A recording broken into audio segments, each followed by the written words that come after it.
Sa tingin ko minsan ang problema sa tao ay para kang buto ng mangga. Pero nakatanim ka sa maliit na paso.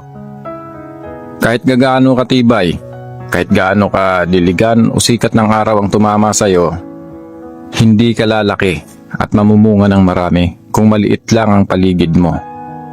Ang paso mo, yung environment mo, yung habits, mga tao sa paligid mo, dito ka nasasakal. Pwede ka mag-push, mag-struggle, mag-stretch. Pero may hangganan lang lagi. Hindi ka lalaki sa mas maliit na paso.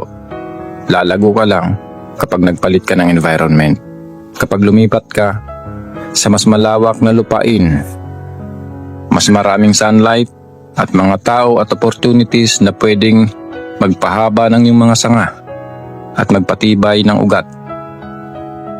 Kung gusto mong mamunga, kung gusto mong umangat, kung gusto mong maging malaki at mas matatag, baka panahon na para iwan ng maliit na paso.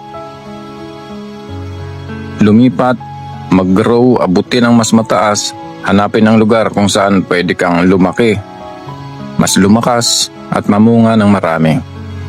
Hindi ka tinanim para manatiling maliit.